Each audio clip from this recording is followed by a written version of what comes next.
जय जिनेन्द्र। स्वागत है आपका कुंद कुंद भक्ति पाठशाला में। आज की कक्षा में हम सीखेंगे प्रथमानी योग में किस तरीके से तीर्थंकर भगवान की माता को 16 स्वप्न आते हैं, उनका क्या उत्तम फल होता है।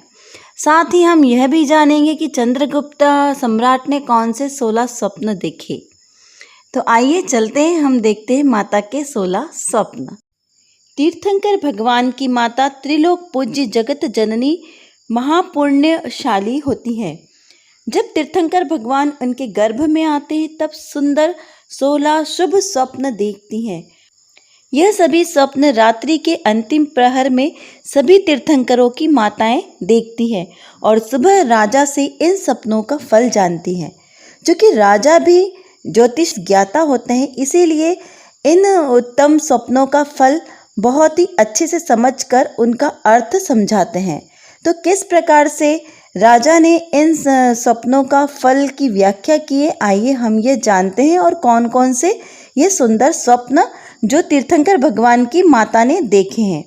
आदिनाथ भगवान यानी ऋषभ देव से लेके महावीर पर्यंत सभी तीर्थंकरों की माताओं ने यही 16 स्वप्न देखे हैं। यही 16 उत्तम स्वप्न बाल तीर्थंकर के भविष्य का उद्घाटन करते हैं और शंखनाद करते हैं कि त्रिलोक पूज्य तीर्थंकर भगवान गर्भ में अवतरित हो गए हैं। तभी देवों का सिंहासन भी कंपायमान होता है और स्वर्ग से देव बड़े उत्साह पूर्वक गर्भ कल्याणक मनाते हैं। नगरी में आकर 15 माह तक 3.5 करोड़ वर्ष रत्नों की वर्षा प्रतिदिन करते हैं, जिससे सारी नगरी धन धान्य से परिपूर्ण हो जाती है।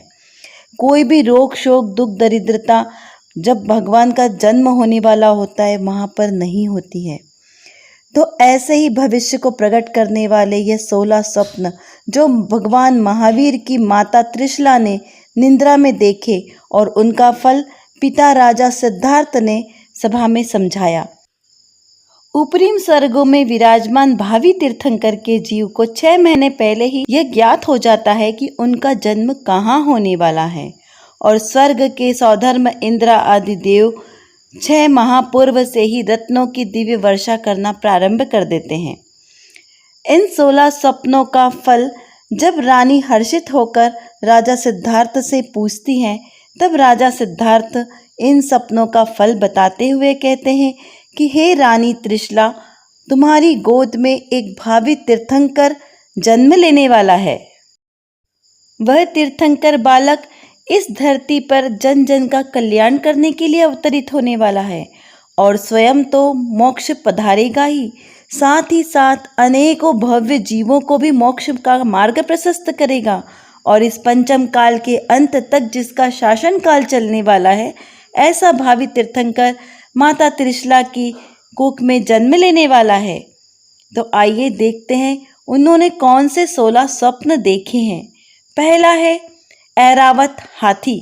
ऐरावत हाथी बहुत ही विशाल और सबसे अलग होता है, जो एकदम वाइट कलर का होता है, यानी सफ़ेद दूध के समान। महारानी त्रिशला जी कहती है, हे राजन, मैंने रात्रि में एक विशाल श्वेत रंग का हाथी देखा जो ऐरावत हाथी अनेकों सूंडों वाला था। इसका क्या अर्थ हुआ? तब राजन कहते हैं, हे रानी, यह विशाल ऐरावत हाथी इस बात का सूचक है कि जिस तरह शत्रु सेना को नष्ट करने के लिए हाथी शक्ति का प्रतीक है, वैसे ही यह कर्म रूपी शत्रुओं का नाश करेगा। ये तिर्यंच गति का जीव नहीं होता, बल्कि देव ही इस प्रकार का रूप बनाकर बाल तीर्थंकर के साथ क्रीड़ा करने के लिए आते हैं। माता हर्षित होती है कि उनका पुत्र कर्म विजेता बनेगा। इसी के साथ माता बताती है कि मैंने एक और स्वप्न देखा। उस स्वप्न में विशाल श्वेत वृषभ देखा। इसका क्या अर्थ हुआ राजन? तब राजन शांत चित्त होकर कहते हैं, हे रानी, वृषभ जैसे भार को वहन करता है, वैसे ही यह बालक भी संयम धर्म को अंगीकार करके उसका भार वहन करेगा और महाव्रती कहलाएगा। होने वाला पुत्र संयम में श्रेष्ठ पुत्र कहलाएगा। तभी रानी मंद मंद मुस्कुराते हुए कहती है, हे राजन, मैंने तीसरे नंबर पर भी एक और स्वप्न अद्भुत देखा। उसमें केशरी सिंह बहुत ही बलवान हष्ट पुष्ट देखा। इसका क्या अर्थ हुआ? तभी राजन कहते हैं, हे महारानी, यह विशाल केशरी सिंह कर्म रूपी गज को नष्ट करने में केशरी सिंह जैसा बलवान दिखता है। इसीलिए तुम्हारा होने वाला पुत्र भी काम रूपी गज को नष्ट करने में केशरी सिंह जैसा बलवान दिखाई देता है। हे रानी, तेरा यह पुत्र काम का मर्दन करने वाला होगा। हे राजन, मैंने चौथा स्वप्न में लक्ष्मी देखी, जिसके दोनों तरफ विशाल श्वेत हाथी उसका अभिषेक कर रहे हैं। इस स्वप्न का क्या फल होगा? हे प्रियकारिणी, इस उत्तम स्वप्न का फल है कि जिस प्रकार लक्ष्मी संपन्नता का प्रतीक है, वैसे ही हमारा होने वाला पुत्र अनंत चतुष्टय का धनी श्री लक्ष्मी से सुशोभित होगा। अंतरंग लक्ष्मी यानी अनंत ज्ञान, अनंत दर्शन, अनंत सुख और अनंत वीर्य, इस प्रकार से अनंत चतुष्टय का धारी बलवान हमारा पुत्र प्राप्त होगा। हे राजन, मैंने स्वप्न में 2 सुगंधित पुष्प मालाएं देखी। मंदार माला, इसका क्या आश्रय हुआ? हे रानी, यह मंदार पुष्पमाला सुमन माला की तरह सबको प्रिय और कल्याणकारक होती है। उसी प्रकार हमारा होने वाला पुत्र भी सबके लिए प्रिय और कल्याणकारी होगा। इस पुत्र का जन्म ही तीनों लोकों के कल्याण के लिए ही हुआ है। वह स्व और पर दोनों का ही कल्याण करने वाला ऐसा दिव्य पुत्र होगा। माता अत्यंत हर्षित होते हुए कहती है, हे राजन, मैंने कल पूर्णमासी का चंद्रमा भी देखा। इस चंद्रमा का क्या अर्थ हुआ? हे रानी, इस पूर्ण चंद्रमा का अर्थ है, जैसे चंद्रमा शीतलता प्रदान करता है, वैसे ही यह बालक सबको शीतलता व सुरम्यतादायक होगा। इसके प्रताप से सभी जीव सुख और शांति का अनुभव करेंगे। ऐसा हमारा यह पुत्र अत्यंत ही प्रभावशाली और सबको सुखदायी होगा। जिस प्रकार चंद्रमा धीरे धीरे बढ़ते बढ़ते पूर्णता को प्राप्त करता है, वैसे ही हमारा यह पुत्र धीरे धीरे बाल्यावस्था से लेकर पूर्ण वीतराग दशा को प्रकट करेगा। हे राजन, मैंने स्वप्न में उदित होता हुआ सूर्य भी देखा। इस प्रभावशाली सूर्य का क्या आश्रय है? हे रानी, यह सूर्य तो अंधकार का नाश करने के लिए प्रतीक है। जिस प्रकार संसार के अंधकार को नाश करने के लिए सूर्य का उदय होता है, उसी प्रकार सभी जीवों के मिथ्यात्व को नाश करने के लिए हमारा यह पुत्र सूर्य के समान है। यह रत्नत्रय का प्रकाश करने वाला है। हे राजन, 8वें स्वप्न में मैंने देखा 2 कमल पत्रों से ढके हुए 2 स्वर्ण कलश। इन स्वर्ण कलश का क्या आश्रय है? हे रानी, यह कुंभ कलश हमारे पुत्र अनेक निधियों का स्वामी होगा, इस प्रकार की सूचना देता है। इस स्वर्ण कलश के ऊपर 2 स्वर्णिम ध्वजाएं लगी है। यह इस बात का प्रतीक है कि हमारा होने वाला पुत्र धर्म को धारण करेगा और धर्म का प्रवर्तन करने वाला ऐसा हमारा यह पुत्र होगा। माता ऐसे धर्म आराधक पुत्र को पाकर हर्षित होती है और अपने 9वें स्वप्न को बताते हुए कहती है, हे राजन, मैंने कल स्वप्न में कमल सरोवर में क्रीड़ा करती हुई 2 युगल मीन देखी। इन युगल मीन का क्या आश्रय हुआ? तब राजन कहते हैं, यह 2 युगल मीन महा आनंद को देने वाली है, दुख को दूर करने वाली है। इसी प्रकार हमारा होने वाला पुत्र भी सबके लिए महा आनंददायक होगा और जगती के दुख को दूर करने वाला होगा। सबके जन्म मरण के रोग को नाश करने वाला हमारा यह पुत्र उत्तम पुत्र होगा। राजन, मैंने स्वप्न में कमलों से भरा हुआ जलाशय देखा। इस कमलों से भरे हुए जलाशय का क्या अर्थ हुआ? राजन कहते हैं, हे रानी, यह पद्म सरोवर कमलाकार सिंहासन पर बैठकर देशना करेगा। इस प्रकार यह उत्तम स्वप्न सूचना देता है। कमल के पुष्प को पुष्पों का राजा कहा जाता है क्योंकि ये बहुत ही पवित्र माना गया है। इसीलिए तीर्थंकर भगवान जब समवसरण में विराजमान होते हैं तब भी वहाँ पर कमलाकृति का सिंहासन होता है। जब विहार करते हैं तब भी 15-15 की पंक्तियों में 225-25 कमलों की रचना हो जाती है। फिर रानी कहती है, हे राजन, मैंने स्वप्न में लहरों में उछाल करता हुआ समुद्र देखा। इस विशाल समुद्र का क्या आश्रय हुआ? तब राजन कहते हैं, हे रानी, यह क्षीर सागर के समुद्र के जैसा सुंदर सफ़ेद समुद्र इस बात का प्रतीक है कि जिस प्रकार समुद्र गहराई लिए होता है, ऊपर ऊपर लहरें आती है, उसी प्रकार हमारा पुत्र भी सागर की तरह गंभीर स्वभाव वाला होगा और अंतर में गहराई की असीम सीमा को धारण किए होगा। हे राजन, मैंने स्वप्न में हीरे मोती और रत्न जड़ित स्वर्ण सिंहासन भी देखा। इसका क्या आश्रय हुआ? राजन कहते हैं, हे रानी, यह दिव्य सिंहासन इस बात का प्रतीक है कि हमारा होने वाला पुत्र प्रजा का हित चिंतक होगा और प्रजा का पालन पोषण बहुत ही अच्छी रीति से करेगा। इस होने वाले पुत्र का शासन तीनों लोगों पर चलेगा। हर्षित होकर रानी कहती है, हे राजन, अभी तो और आगे का भी स्वप्न सुनिए। मैंने स्वप्न में एक विशाल देव विमान देख से उतरकर आ रहा था।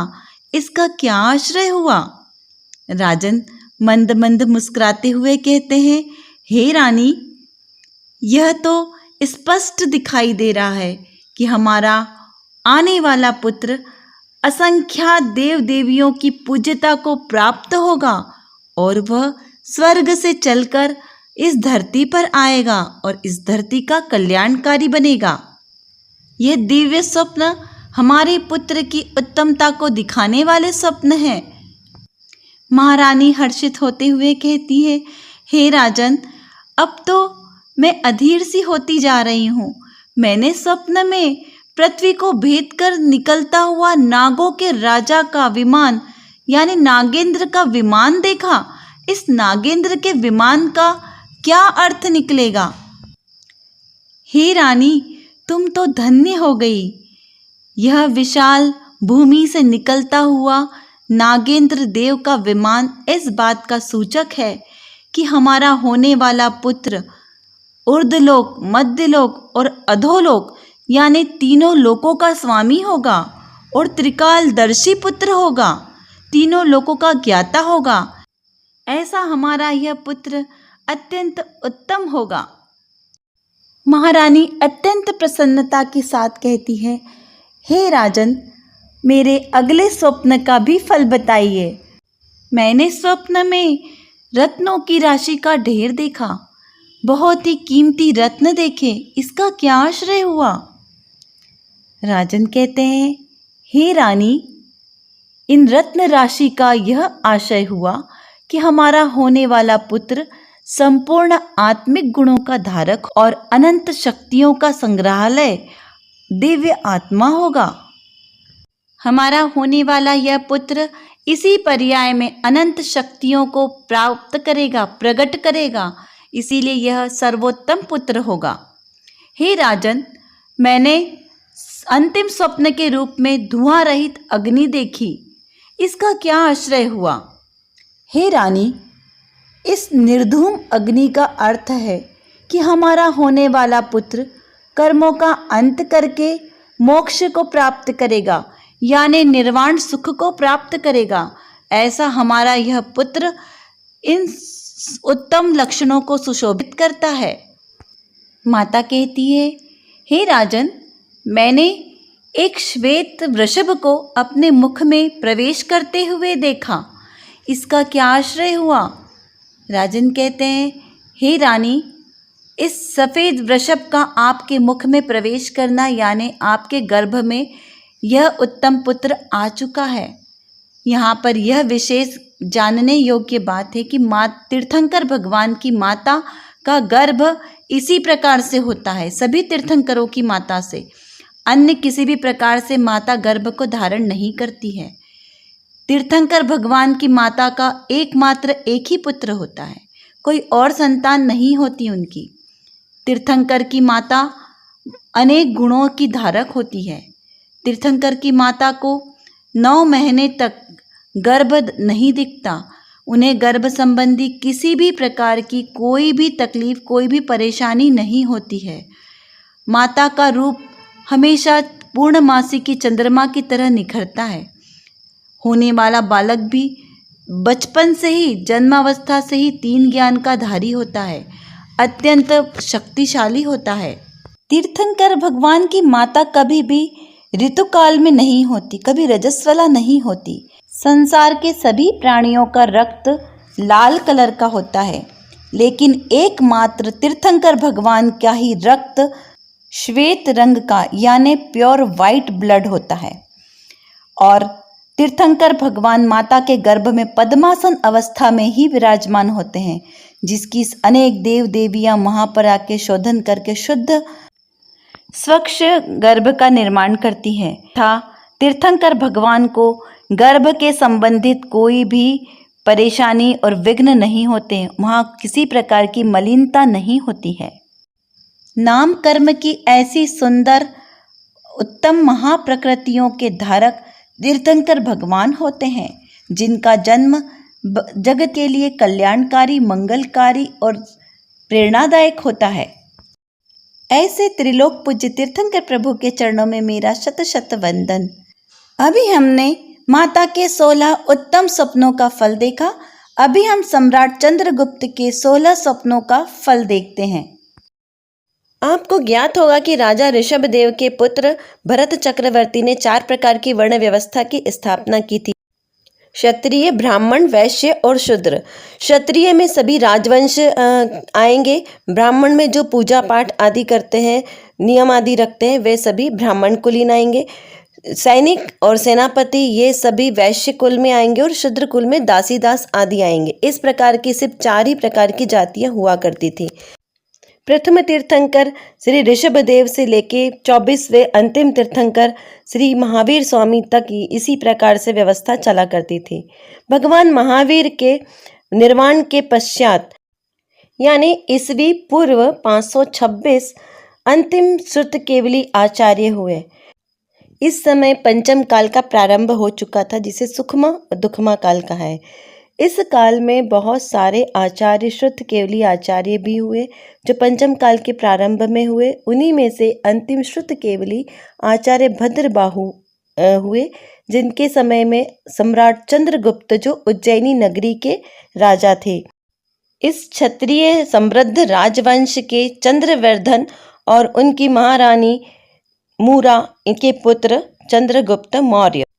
जब ये क्षत्रिय राजवंशी राजा संसार शरीर भोगों से विरक्त हो जाते थे, तभी वह ब्राह्मण धर्म का पालन करके जैनेश्वरी दीक्षा अंगीकार कर लेते थे।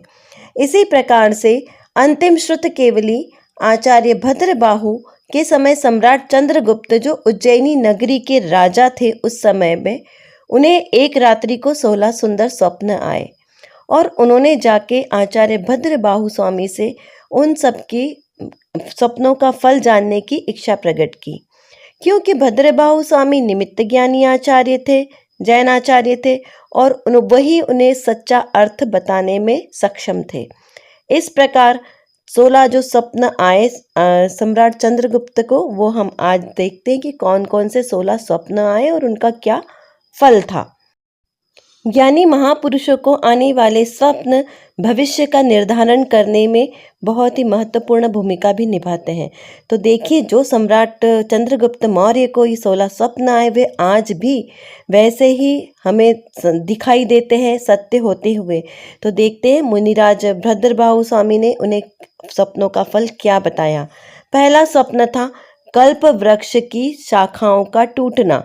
ये कल्प वृक्ष जो चतुर्थ काल के प्रारंभ में नष्ट हो चुके थे आदिनाथ भगवान से पूर्व, उन कल्प वृक्षों से हमें इच्छित वस्तु की प्राप्ति होती है, जो चाहे वो उन वृक्षों से मिलता था।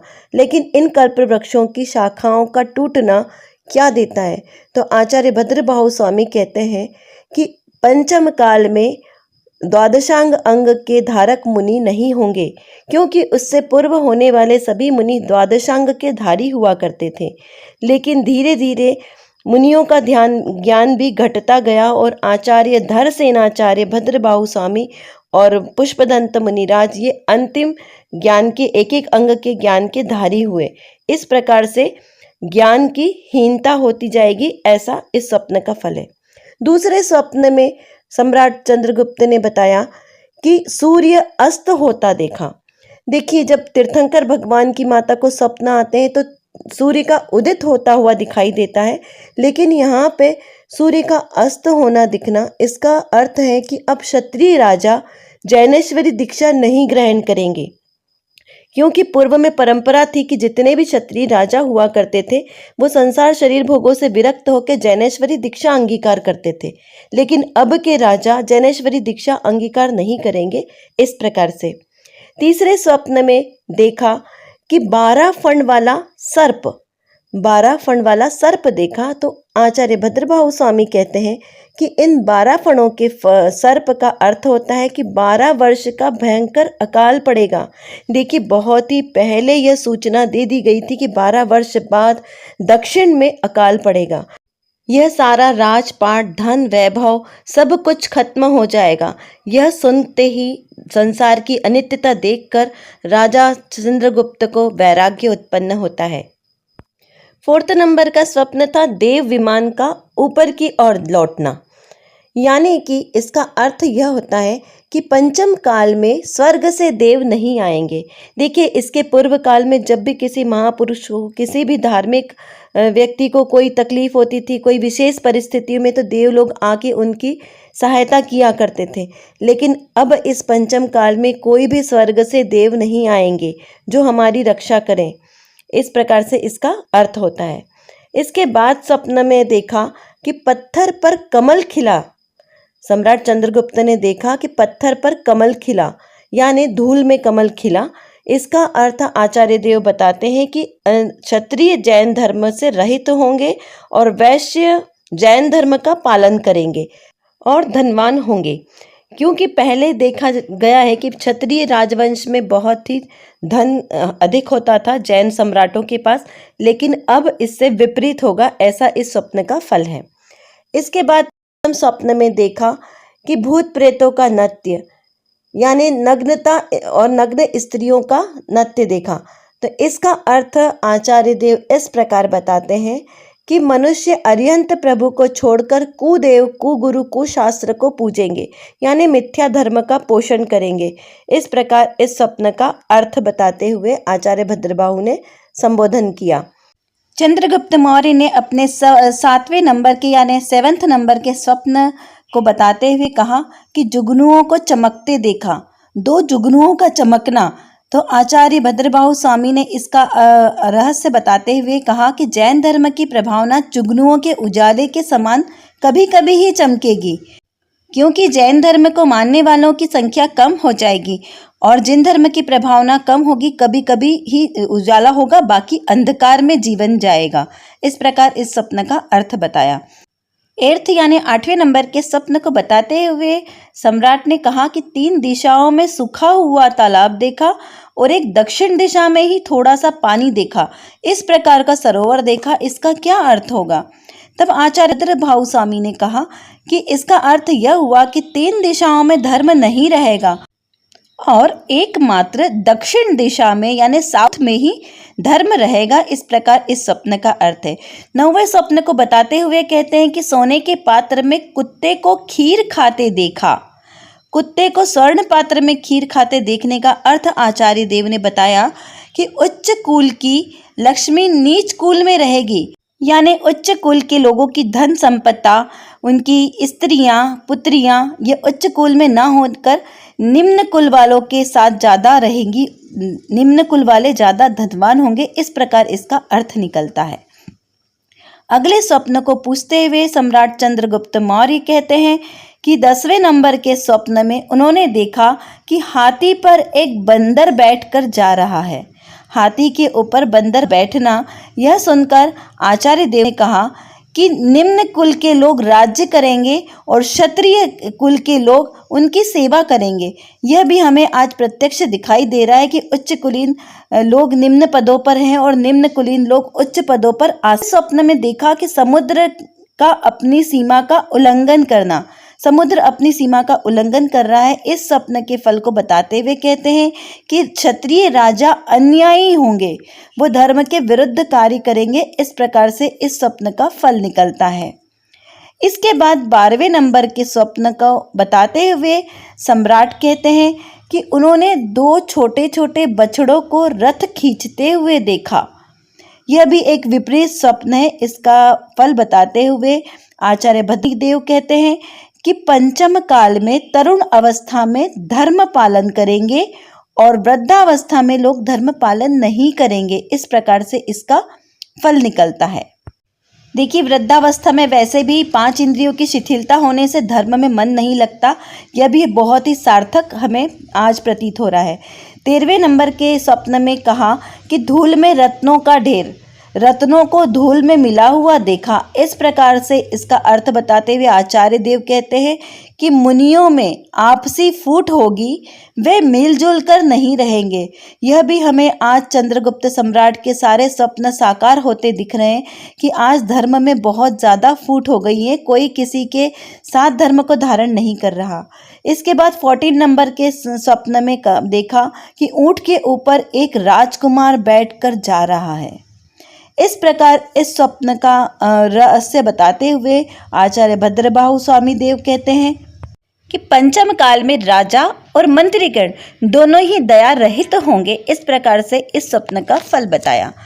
इसके बाद 15 नंबर के स्वप्न को बताते हुए सम्राट चंद्रगुप्त मौर्य कहते हैं कि उन्होंने एक चंद्रमा में छिद्र सहित देखा।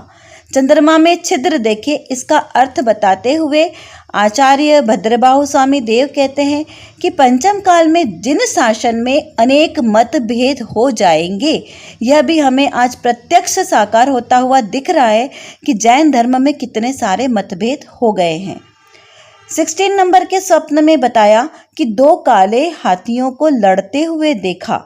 इस प्रकार से यह 16वां स्वप्न अंतिम स्वप्न है। इसमें देखा कि 2 काले हाथी लड़ रहे हैं। इसका अर्थ बताते हुए आचार्य देव कहते हैं कि पंचम काल में वृष्टि कम होगी, यानी समय पर पानी नहीं बरसेगा और अकाल आएगा। यह सुनकर सम्राट चंद्रगुप्त मौर्य बहुत ही चिंतित होते हैं कि उन्होंने यह जो ब्रह्म मुहूर्त में सुबह 16 यानी 16 स्वप्न देखे, उनका सभी का फल बहुत ही विपरीत आया।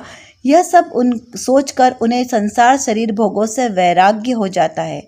उनके पूर्व में जो शिक्षा गुरु है वो चाणक्य जी थे, जिन्होंने बाद में जिन दीक्षा अंगीकार की, और उन्हीं के साथ के सभी मित्रगण वह सब भी इस बात को सुनकर वैराग्य धारण करते हैं। अंतिम श्रुत केवली भद्रबाहु स्वामी को अपना गुरु मानकर वहां पर जैनेश्वरी दीक्षा अंगीकार करते हैं। इसी प्रकार विहार करते हुए बहुत समय तक आत्म साधना करते हुए एक बार मुनि संघ श्रवणबेलगोला यानी कि दक्षिण के कर्नाटक क्षेत्र में पहुंचा। पूर्व में जिस प्रकार की घोषणा हुई थी कि 12 वर्ष का अकाल पड़ने वाला है, धीरे धीरे उस अकाल के लक्षण दिखाई देने लगे।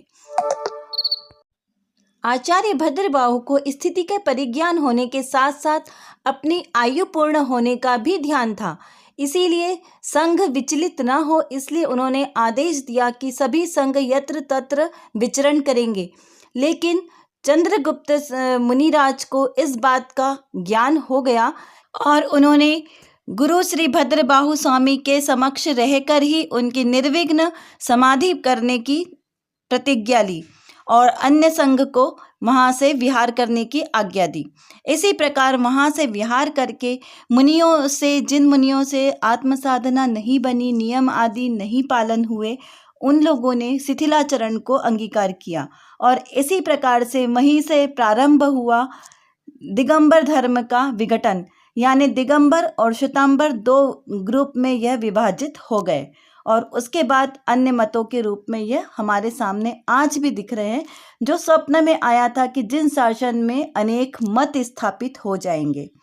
यहाँ पर एक और विशेष बात बता दूं कि उस 12 वर्ष के अकाल के समय में सम्राट चंद्रगुप्त मौर्य, जो 12 वर्ष तक दक्षिण भारत में ही रहे, उनके लिए 6 महीने तक आहार की व्यवस्था देवों ने एक मायावी नगरी बसा कर दी, जिसका पता जब चंद्रगुप्त मुनिराज को पता चला तो उन्होंने अपने गुरु से इसका प्रायश्चित अंगीकार किया, क्योंकि देवों के द्वारा आहार ग्रहण की क्रिया नहीं होती, देव संयमी नहीं होते हैं। इसके लिए उन्होंने प्रायश्चित धारण करके अपना मोक्ष मार्ग प्रशस्त किया और इस अकाल के समय में आत्म साधना करते हुए उपवास आदि के द्वारा समाधि मरण पूर्वक मरण प्राप्त किया और उपरिम स्वर्गों में देव के रूप में उत्पन्न हुए। अभी हमने यहाँ पर स्वप्न और स्वप्न का फल जाना। इस संबंधित आपको कोई भी प्रश्न हो तो आप हमसे कमेंट बॉक्स में लिखकर अवश्य भेजें। संसार की क्षण भंगुरता, पर्यायों की विपरीतता, संयोगों की अनित्यता, इंद्रियों की शिथिलता, सुख की शाश्वतता को देखकर अपना आत्म कल्याण करें। सभी जीव स्वस्थ रहें, प्रसन्न रहें। जय जिनेंद्र।